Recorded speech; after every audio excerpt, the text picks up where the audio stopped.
오늘 시편 23편 5절 말씀 계속해서 보겠습니다. 시편 23편 5절 같이 읽습니다. 시작.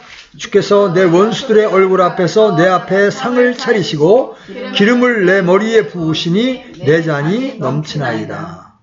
오늘은 기름을 내 머리에 부으시니 이 부분을 좀 집중적으로 다룰 겁니다. 바울에게 하나님이 놀랍게 베푸신 두 가지 은혜가 있는데, 그래서 첫 번째는 원수들의 목전에서 상을 베푸신 거예요. 또 하나는 다윗의 머리 위에 하나님이 기름을 부으신 거예요.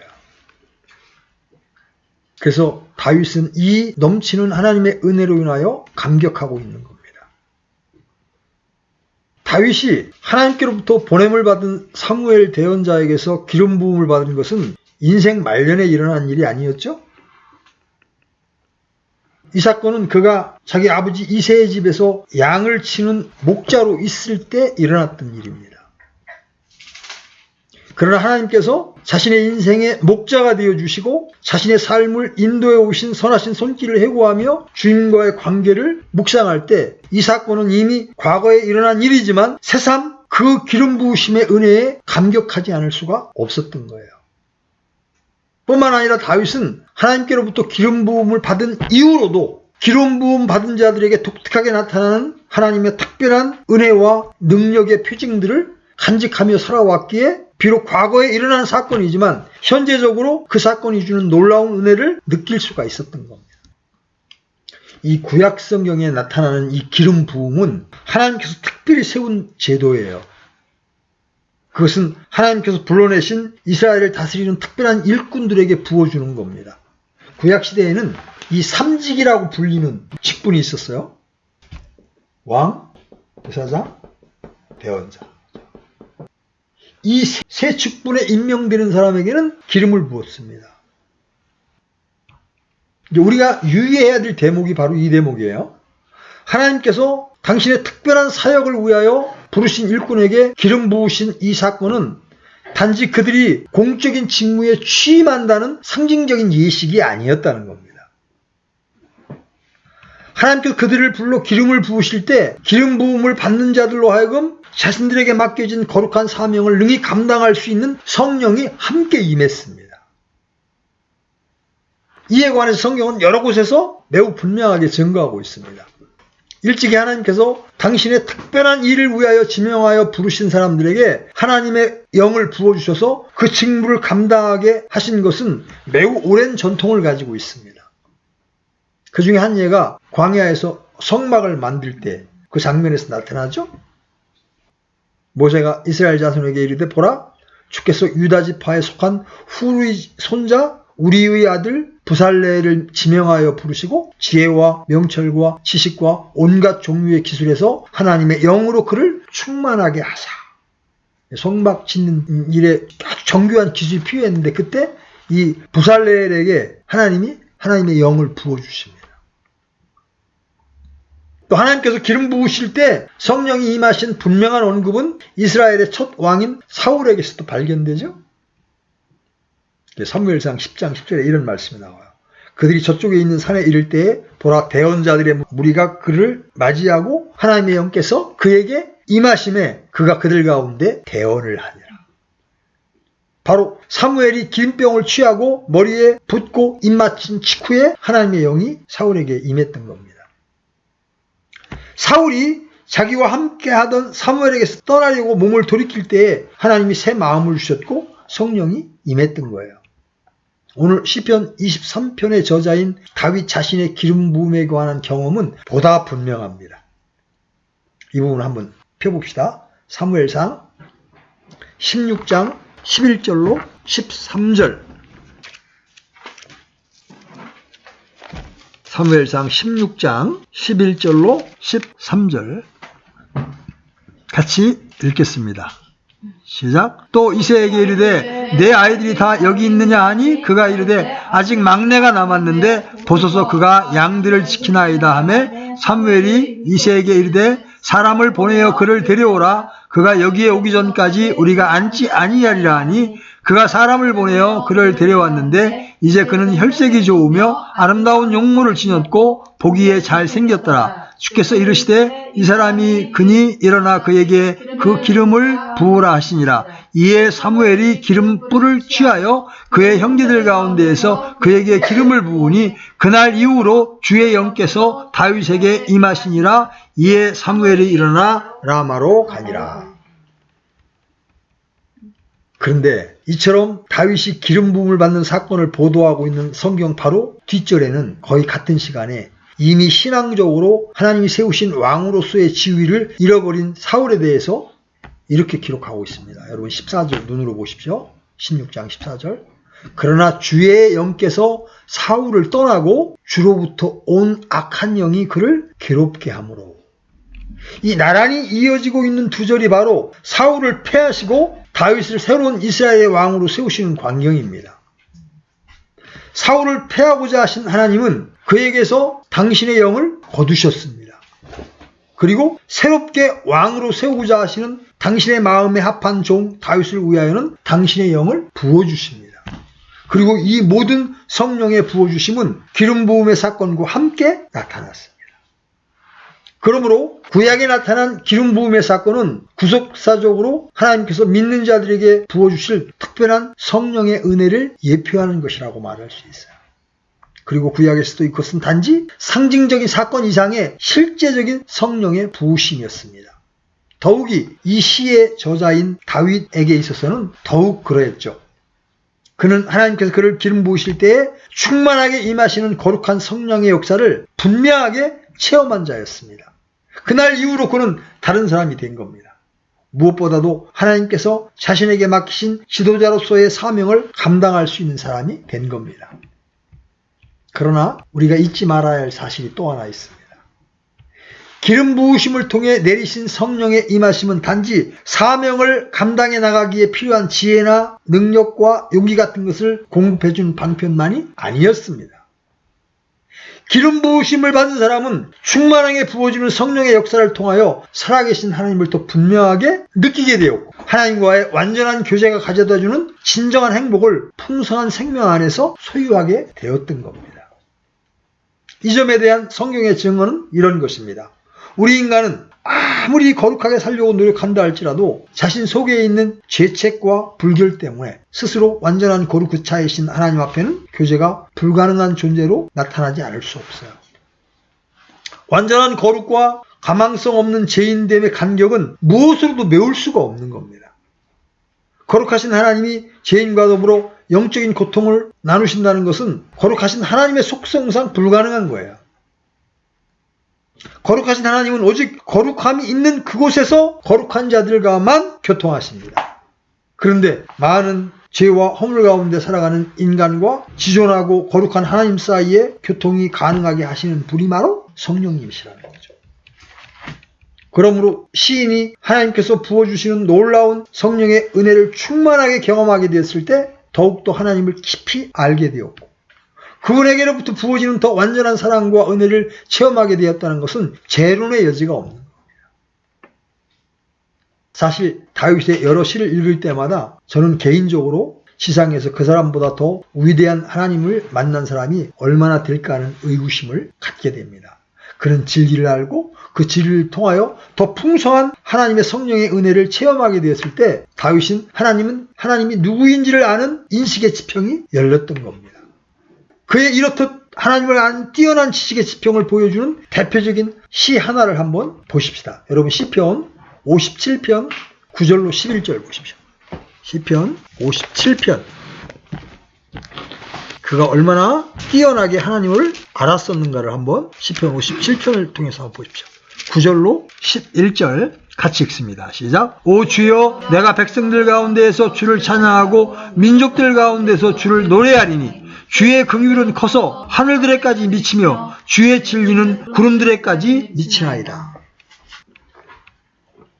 여러분 주님의 긍휼이 너무 커서 하늘들에까지 미치고 주의 진리가 구름들에까지 미칠 수 있다는 이 신적인 지식을 다윗이 어떻게 알게 됐을까요?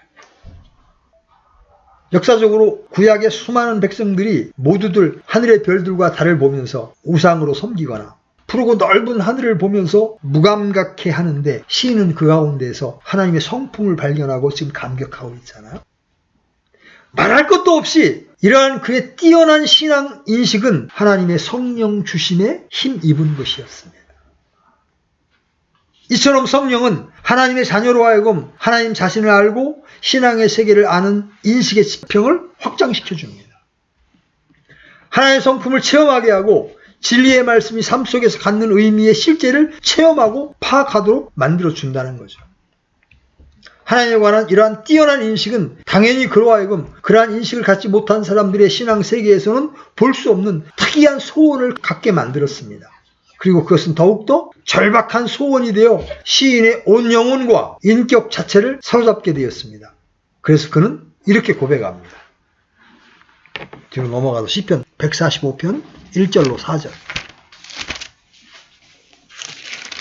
시편 145편 1절로 4절 같이 보겠습니다. 시작. 오 왕이신 나의 하나님이여 내가 주를 높이고 영원 무음토록 주의 이름을 찬송하리다. 내가 날마다 주를 찬송하며 영원 무음토록 주의 이름을 찬양하리다. 주께서는 위대하시니 크게 찬양할지어다. 그분의 위대하심은 헤아릴 수 없도다. 주께서 행하신 일들을 한 세대가 다른 세대에게 찬양하며 주의 능하신 행적들을 밝히 보이리다.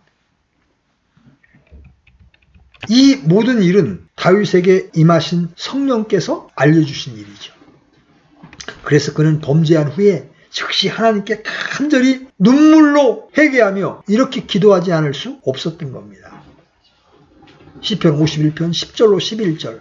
오 하나님이여 내 안에 깨끗한 마음을 창조하시고 내 속에 올바른 영을 새롭게 하소서. 나를 주 앞에서 쫓아내지 마시고 주의 거룩한 영을 내게서 거두지 마소서.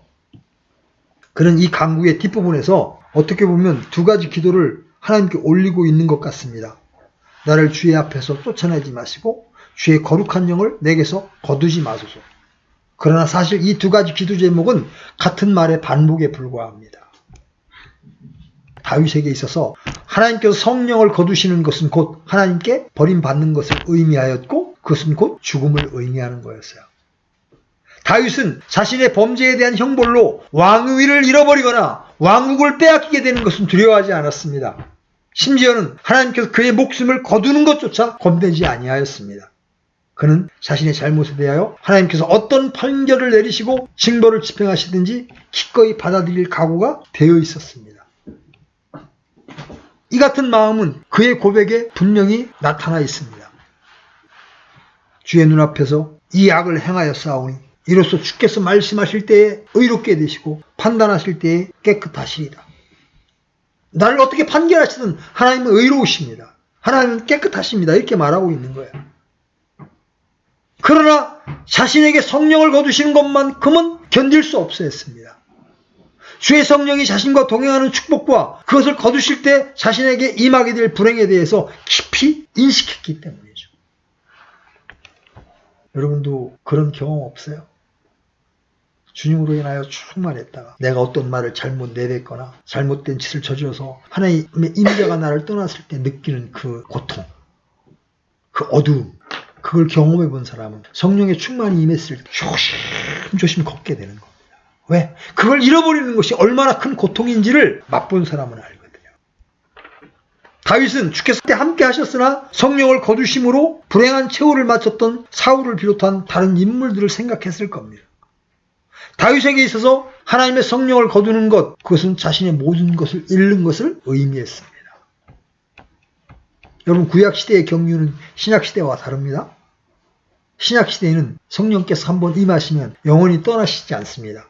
잠깐 얼굴을 가리시고 잠깐 침묵하실 수 있지만 떠나시지 않습니다. 그러나 구약의 경륜은 그가 용서할 수 없는 큰 죄를 저질렀을 때는 성령이 떠나십니다. 사울 왕에게서 그랬던 것처럼. 다윗은 바세바를 범하는 죄를 범한 후에 무엇을 다 가져가도 좋지만 제게서 당신의 영을 거두지는 마십시오 하고 애원하고 있는 겁니다. 여러분 이러한 기름 부음이 있게 될 때 시련이 없어질까요? 여러분 어떻게 생각하세요? 여러분이 성령을 받아서 여러분이 하나님의 사람이 되면 만사형 형통할까요? 다윗의 예를 보십시오. 그가 어려서 성령을 받은 다음에 그의 인생이 평탄했습니까? 아니잖아요. 어쩌면 이 세상에서 가장 굴곡된 인생을 살았던 사람이 다윗이었잖아요. 하나님께로부터 기름 부음을 받은 후 시인은 오히려 모험과 도전이 넘치는 인생의 장으로 들어서게 되었습니다. 거기서 다윗은 수많은 대적들을 만났고 집요하게 추적하는 원수들의 공격을 받아야 했습니다. 그는 위기의 계곡을 지나야 했고 맹수들이 가득한 시련의 광야를 걸어야 했습니다. 주의 영이 그에게 임한 것과는 상관없이 말이죠. 그가 비록 고통의 때를 지나고 있었으나 뒤 이어나오는 그의 시는 이러한 시련의 때를 지나는 다윗의 독특한 신앙을 보여주고 있습니다. 그리고 이 같은 고백을 가능하게 했던 것은 두말할 나위 없이 물붓듯 부어주는 성령의 은혜로 말미암은 것이었습니다. 고난을 능가하는 성령의 은혜가 시인의 영혼 속에 넘쳤기 때문에 그는 다음과 같이 찬양할 수가 있었던 거예요. 시편 142편 5절로 6절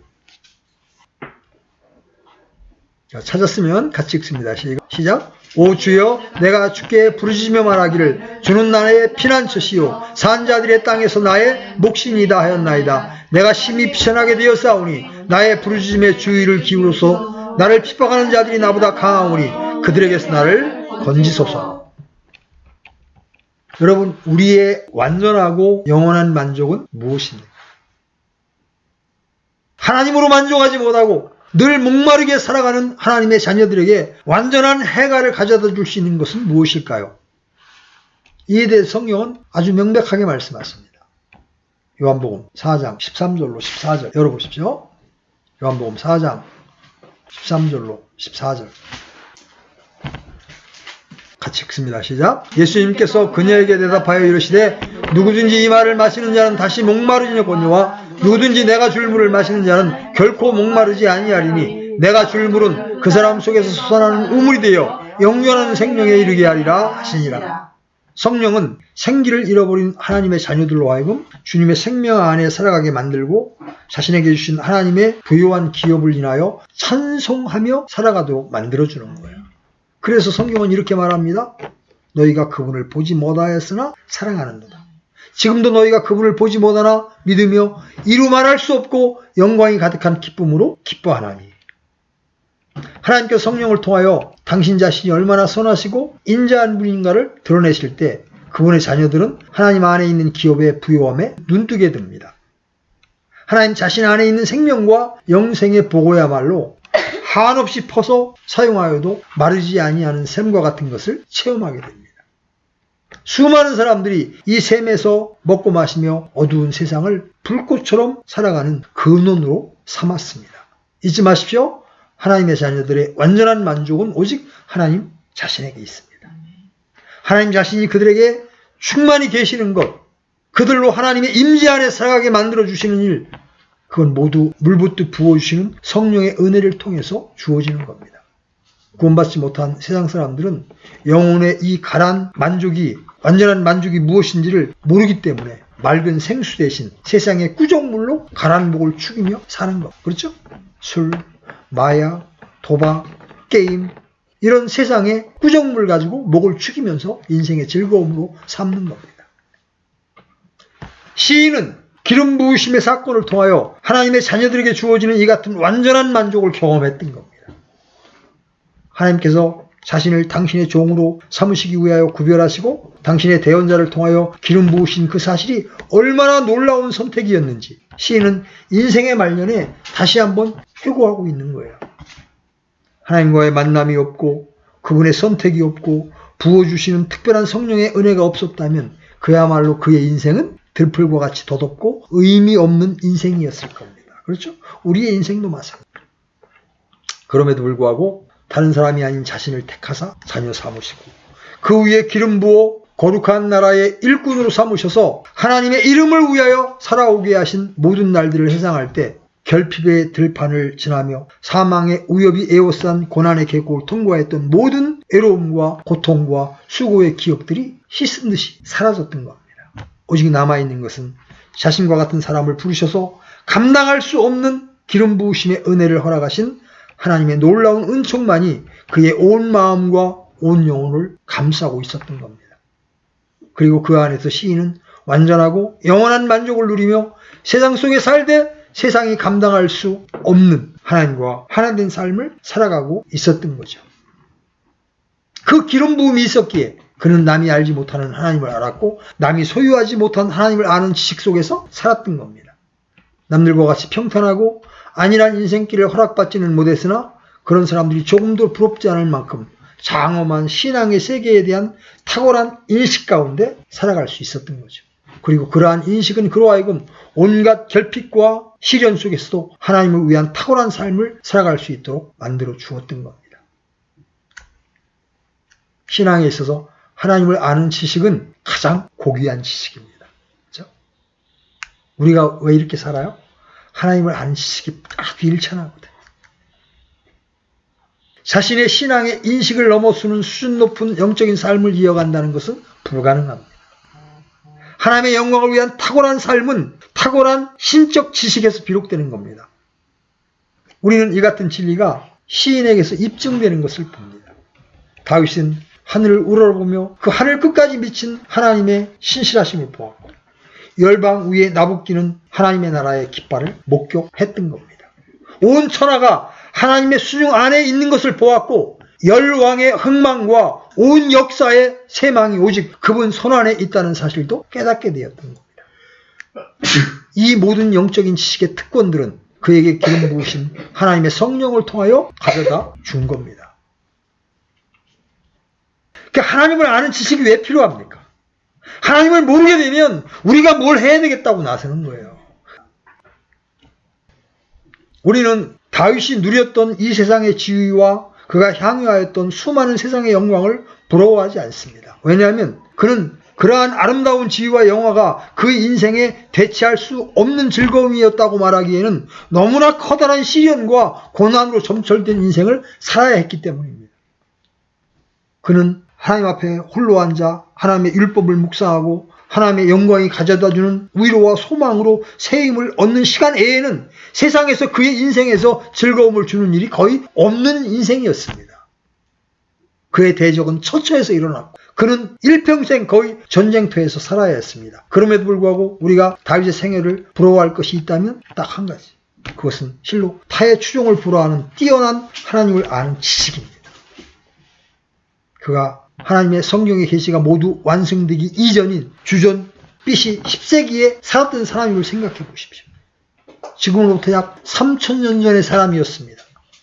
믿음의 선진들이 그토록 기다리며 환영하고자 하던 풍성한 계시와 은혜의 시대에 살고 있는 우리들이 여전히 무릎 꿇고 3000년 전에 하나님과의 관계 속에서 풍부한 은혜를 체험했던 시인을 통해서 여호와 하나님이 누구신지를 배우게 되는 것을 여러분 생각해 보십시오. 이 점에 있어서 저는 이 다윗을 한없이 부러워합니다. 무엇보다도 다윗에게 나타나셨던 그 하나님을 알게 되기를 저 또한 소원하기 때문입니다. 예수의 넓은 사랑 어찌다 말하랴. 그 사랑 받은 사람만 그 사랑 알도다. 그렇습니다. 이 비밀은 아무도 알 수 없습니다. 우리를 향한 하나님의 그 위대한 사랑은 오직 체험해본 사람들만 알 수 있고 맛본 사람들만 감격할 수 있고 누리고 살아온 사람들만이 자랑할 수가 있는 거예요. 그리고 그 모든 하나님의 부요하심은 우리에게 성령을 부어주심으로 깨닫게 되는 겁니다. 사울의 핍박을 받아 아비멜렉에게로 도망갔다가 거기서도 못 잊고 미친 체하며 실성한 사람으로 가장하며 도망쳐 나오던 때 바로 그때 시인은 우리에게 권고합니다. 오 주께서 선하신 것을 맛보아 알지어다. 그분을 신뢰하는 사람은 복이 있도다. 여러분 그 환경에서 주께서 선하신 것을 맛보아 알라고 우리에게 권고하고 있는 다윗을 보십시오. 그러므로 우리는 기억해야 합니다. 우리의 영혼의 빈자는 오직 하나님 자신으로만 가득 찰 수 있다는 사실 말이죠. 또한 오직 하나님만이 우리의 완전한 만족이 되시며 우리의 삶의 최종적인 이유가 된다는 사실 말입니다. 시인처럼 내 산이 넘친다고 고백할 수 있게 되기 위하여 여러분의 영적인 삶을 돌아보십시오. 초라한 영적인 삶은 하나님과의 관계를 붙들며 살아갈 수 있는 힘을 제공해 줄 수 없습니다. 하나님과의 관계를 새롭게 하기를 원하는 모든 사람은 구하는 자에게 아낌없이 주시는 하나님의 거룩한 영을 갈망해야 합니다. 하나님, 제 안에 주의 영으로 충만케 해주시옵소서. 성령을 통하여 당신이 누구인지를 알리시고 부어주시는 성령의 은혜를 통하여 우리의 삶의 동기를 정화시키고 헌신의 목표를 거룩하게 만드시는 하나님이심을 여러분이 잊지 말아야 한다는 거예요. 오늘날 우리에게 가장 필요한 것은 바로 이러한 거룩한 성령의 기름 부으심입니다. 하나님의 자녀들임에도 불구하고 여전히 세상과 교회 사이를 오가는 메마르고 피상적이고 형식적인 교회 생활의 작별을 구하고 영적이고 거룩한 부르심을 위하여 자신의 삶을 구별되이 하나님께 드리는 삶의 변혁을 위해서도 이러한 성령의 은혜가 필수적입니다. 주원이와 주연이가 복음의 지식을 머리에 정확히 알고 있는데도 왜 삶이 변하지 않습니까? 그건 바로 아직 성령의 은혜를 경험하지 못했기 때문이에요. 성령이 임해야 하나님을 아는 지식이 더 풍요로워지고 하나님의 말씀에 순종할 거룩하게 살고자 하는 열망이 마음속에서 일어나게 되는 거예요. 우리는 여러 가지 이유로 하나님의 부요하심을 누리지 못하며 살아갈 수 있습니다. 깨어진 인간관계, 조각난 옛 삶의 상처들, 끊임없이 억누르는 영적인 대적들과 또 곤고한 심령을 쓸어안고 살아가는 고통스러운 나날들, 아무도 도와줄 리가 없다고 생각되는 이 처절한 애로움. 그러나 기억하십시오. 우리의 삶이 이런 것들에 사로잡히고 우리의 마음이 이런 잘못된 옛 상처나 타락한 정세의 지배를 받고 있다면 우리의 인생이 하나님 앞에 향기로운 제물이 될 수 없어요.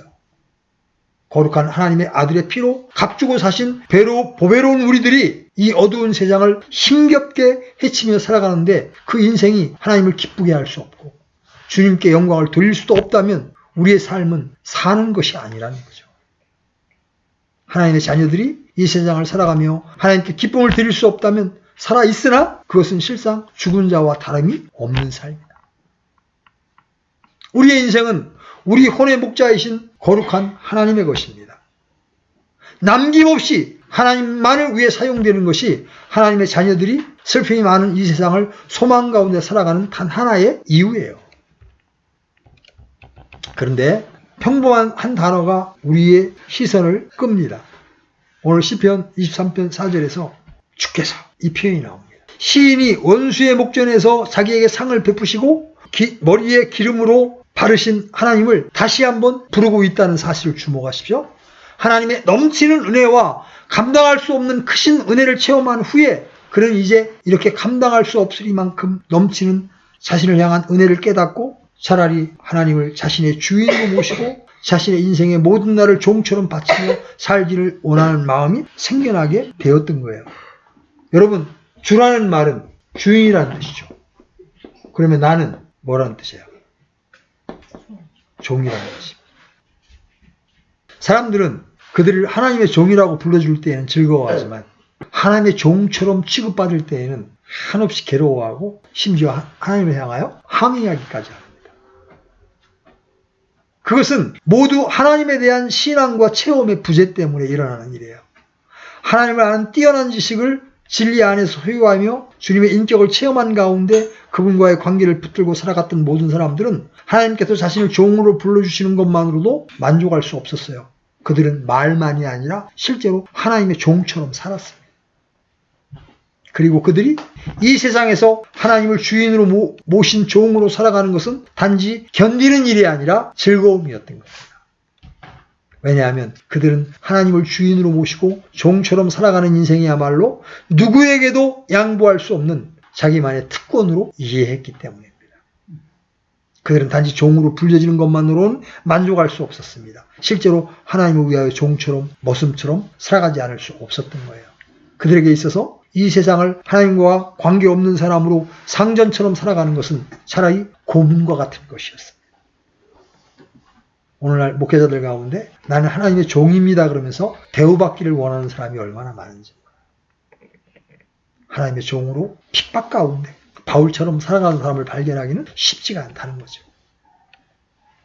어떤 사람이 하나님 앞에서 종처럼 살아갈 수 있습니까? 어떤 사람이 세상의 부귀와 안일함과 명성을 누리며 살아가는 것보다 하나님의 이름을 위하여 부끄러움을 당하고 치욕스러운 대접을 받으며 살아가는 것을 더 기쁘게 생각할 수가 있을까요? 성경은 시인과 같은 고백으로 인생을 살았던 모세에 대하여 이렇게 증거함으로 우리의 질문에 답해주고 있습니다. 여러분 히브리서 열어보십시오. 히브리서 11장 24절로 26절. 히브리서 11장 24절로 26절 같이 읽겠습니다. 시작. 믿음으로 모세는 나이가 들었을 때에 파라오의 딸의 아들이라 불리는 것을 거절하고 잠시 죄의 쾌락을 즐기는 것보다 오히려 하나님의 백성과 함께 고난받는 것을 택하였으며 또 그리스도의 치욕을 이집트의 보화보다 더 큰 재물로 여겼으니 이는 그가 주께서 보상으로 보답해 주신 일에 관심을 두었기 때문이라. 하나님의 은혜를 한없이 받고 그분께서 베풀어 주시는 교제의 식탁에서 생명을 누리며 부어주시는 성령의 기름 부으신 가운데 주님과의 관계를 붙들고 살기로 결심한 사람들 이외에 누가 하나님을 자신의 주인으로 섬기며 종처럼 이 세상을 살 수 있겠습니까? 특별히 하나님께만 바쳐진 헌신된 인생을 살았던 모든 사람들은 특별한 하나님과의 만남을 경험했던 사람들이었어요. 이 세상에는 하나님을 너무나 사랑했기 때문에 자신의 인생을 모두 불태워 하나님만을 위해 바치며 살았던 사람들이 많이 있었습니다. 그들의 존재는 질걸 것 같이 연약하였으나 그들의 삶은 사자와 같이 용맹했습니다. 하나님을 섬기기 위한 일이라면 그들은 어떤 고난도 마다하지 않고 자신을 아낌없이 허비하여 드리고자 했습니다. 그리고 그렇게 뛰어난 종된 삶 이면에는 하나님의 놀라운 사랑에 대한 체험이 있었습니다. 하나님의 사람으로 일평생 살았던 영국의 위대한 설교자 찰스 스펄전 목사는 그의 한 설교 속에서 이렇게 말했습니다. 누가 나더러 면류관을 쓰고 한 나라의 제왕이 되라고 한다면 나는 이렇게 말하리라. 나는 그러한 사소한 일에 신경 쓸 시간이 없노라. 나는 나의 온 삶을 좋으신 주님의 복음을 전하는 것을 위하여 모두 사용하겠노라. 그렇습니다. 진실로 하나님을 만나고 그 위대한 사랑과 진리에 대해서 눈뜬 사람들의 단 하나의 소망은 오직 좋으신 하나님을 위하여 종처럼 살아가는 것입니다.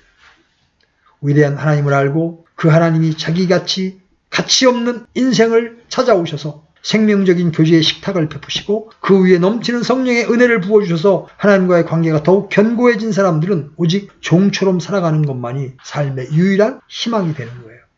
이렇게 놀라운 은혜를 부어주신 사람들은 만약 하나님께서 종이 아니라 귀빈처럼 대답해 준다면 그들은 그 인생 자체가 견디기 힘든 고문일 겁니다. 그토록 놀라운 하나님의 은혜를 받고 그렇듯 사랑 자체이신 완전하신 하나님을 위하여 종처럼 섬기지 않고 살아가는 것이야말로 고통이 아니고 무엇이겠습니까? 하나님께서 비록 그들에게 제왕의 홍포를 입혀 왕위에 올려 놓으신다 할지라도 그들은 거기서도 무릎을 꿇고 더 큰 왕이신 하나님을 섬기려고 할 것이며 하나님께서 그들에게 안일한 삶을 살 수 있는 특권을 주신다 하더라도 그들은 오히려 하나님 앞에 고난받으며 섬길 수 있는 기회를 달라고 애원할 겁니다. 하나님의 사랑이 그들의 마음을 움직여 종처럼 살게 했는데 누가 그들의 길을 막을 수가 있겠습니까? 하늘의 위대한 은혜가 그들의 온 삶을 움직여 좋으신 하나님을 온몸으로 경배하며 살도록 만들었는데 누가 그들의 간절한 소망을 바꿔놓을 수가 있겠습니까? 그들은 기필코 하나님을 자신의 인생의 주인으로 생각하며 종된 삶을 자처할 것이고 어떠한 여건에도 불구하고 하나님만을 섬기며 살아가고야 말 것입니다. 때때로 흔들리는 때가 있다 할지라도 그들은 곧 자신의 본분대로 돌아오고 말 것이며 이 세상에서 안일한 삶을 살며 하나님을 섬기지 못하는 영혼의 고통을 견디기보다는 온몸으로 자신을 불태워 하나님의 거룩한 이름만을 위해서 사는 육신의 시련을 택하고 싶어 할 것입니다. 여러분은 누구입니까? 이방의 포로로 끌려가 여러 왕의 시대와 나라가 지나는 동안 변함없이 역사 속에 쓰임을 받았던 다니엘. 그는 칠같이 어두운 유다의 역사 속에서 역사의 여명을 알려주던 하나님의 사람이었습니다. 그가 다리오 왕 때에 정적들의 모함을 받아 사자굴에 투옥되었을 때 다리오 왕이 그가 갇힌 굴 앞에서 슬퍼하며 소리지던 고백을 여러분 들어보십시오. 오 살아계시는 하나님의 종 다니엘아, 내가 계속해서 섬기는 내 하나님이 사자들에게서 능히 너를 건져내셨느냐? 다니엘이 갇힌 뒤에 밤이 맞히도록 금식하고 연애를 물리치고 잠자리에 들기로 마다하며 온 밤을 지새고 나온 왕이 다니엘이 갇혀있는 굴 앞에 와서 다니엘을 불렀습니다. 무엇이라고 불렀습니까? 성경은 말합니다. 그때의 왕이 아침에 매우 일찍 일어나 급히 사자굴로 가니라. 왕이 굴에 이르러서는 슬픈 목소리로 다니엘에게 소리를 지르며 다니엘에게 말하여 이르되 오 살아계시는 하나님의 종 다니엘아, 내가 계속해서 섬기는 내 하나님이 사자들에게서 내게 능히 건져내셨느냐. 그는 이방 땅에서 요직을 두루 거친 정치가였고 급기야 122도를 다스리는 재상의 자리에 올랐던 인물이었습니다. 중요한 국사가 그의 손에서 결정되었고 왕의 뜻을 받드는 법률들이 그의 손에서 제정되었습니다. 그럼에도 불구하고 다리오 왕에게 있었던 다니엘은 하나님의 종이었습니다. 다니엘이 비록 자기 나라에서 정치가로 관료로 오랜 세월 봉직해왔으나 다리오 왕이 다니엘을 볼 적마다 가장 우선적으로 받은 인상은 정치가나 재상이 아니라 항상 하나님을 섬기는 여호와의 종으로 보였던 겁니다. 다니엘을 보는 사람들마다 그의 인생이 하나님을 섬기는 일과 결부되어 있다는 사실을 잊을 수가 없었던 겁니다. 그는 이방 나라의 재상으로 봉직했으나 그 자리에서 하나님을 섬겼습니다. 1인지야 만지상의 지위에 올랐으나 그의 본업은 하나님을 섬기는 일이었습니다. 그는 자신이 맡은 국사를 정직하고 유능하게 처리하여 흠잡을 데 없는 공직생활을 감당했으나 그것도 결국 자신이 그 일을 통하여 하나님을 섬길 수 있었기 때문이었습니다. 그리고 그렇게 하나님을 섬김에 있어서 그는 실로 하나님의 집의 머슴처럼 살았습니다. 다니엘은 절망적인 포로생활 수십 년을 하나님 앞에서 종처럼 사는 즐거움 하나를 위로로 삼으며 견뎠던 겁니다. 그렇습니다. 이것이 바로 하나님의 놀라운 은혜를 체험한 사람, 진리 안에서 하나님과의 만남을 경험하고 불신앙의 시대 속에서 하나님과의 관계만을 붙들고 살아가려고 하는 사람들의 삶이라는 거죠. 그는 세상 한가운데 있었으나 세상 사람일 수 없었고 세상 사람들과 함께 살아가나 세상 사람들과 같은 목표를 가질 수 없는 사람입니다. 세상 사람들은 여러분을 누구라고 생각합니까? 여러분을 볼 때마다 세상 사람들은 무엇을 생각합니까? 마치 바다에 떠있는 선원들이 비록 그 배가 바다 위에 떠있으나 목말라도 바닷물을 마실 수 없는 것과 마찬가지로 하나님의 자녀는 세상 속에서 그러한 사람입니다. 이것이 바로 하나님과의 관계를 붙들고 살아가는 사람의 삶의 모습이에요. 그는 이 세상을 살되 영원히 있을 것처럼 최선을 다해 범사에 죽게 하듯 살아갑니다. 그리고 이 세상을 살아감에 있어서는 곧 떠날 세상인 것처럼 살아갑니다. 이러한 신앙의 지혜를 우리는 성경을 통하여 배우게 되죠. 오직 하나님의 충만한 사랑과 은혜를 경험한 사람들만이 하나님을 의하여 살고자 하는 소원을 가질 수 있고 그분과의 관계를 오늘 붙들고 살아가는 사람들만이 이러한 소망과 일치되는 삶을 살아갈 수 있는 거예요. 왜냐하면 하나님만이 자신의 주인이심을 믿기 때문이죠. 그가 의뢰하는 하나님을 오직 그러한 삶으로 기쁘게 드릴 수 있다고 믿기 때문입니다. 하나님의 만족이 그에게도 만족이 되기 때문입니다. 이제 사랑하는 여러분은 한 번밖에 없는 인생을 무엇을 위하여 살려고 하십니까? 하나님의 거룩한 은혜와 영적인 사랑을 한없이 맛보고 그 사랑에 붙들린 바 된 자들로서 하나님을 기쁘시게 하며 그분의 종처럼 섬기며 살아가는 것이 아니면 결코 살아가는 것이 아니라는 말입니다. 여러분 조용히 눈을 감고 이렇게 불러보십시오. 오 하나님 나의 주인이시여. 하나님만이 여러분의 인생의 주인이십니다. 그리고 우리는 그 주님을 위하여 살도록 부름받은 사람들입니다. 하나님이 우리의 목자시라는 사실을 더욱더 깊이 느끼게 되고 하나님과의 관계가 새로워질수록 우리는 하나님을 섬기며 살아가지 않으면 안 될 필연적인 부르심을 느끼게 되는 겁니다. 이 세상에는 하나님의 은혜를 받은 사람들이 종처럼 살아가기를 자처하지만 그러나 하나님은 결코 그들을 종처럼 취급하지 않으십니다. 당신과의 관계를 붙들고 섬기며 살아가는 모든 사람들의 내면의 세계 속에 찾아오셔서 당신의 위대한 사랑을 보이시고 당신을 경외하는 자에게 보이시는 친밀한 사랑을 보이심으로 결국 우리들로 이러한 고백을 하게 만드십니다. 오 하나님, 주님은 섬길수록 더욱 귀하신 분이십니다. 여러분, 이 고백이 저와 여러분의 고백이 되기를 바랍니다. 아멘.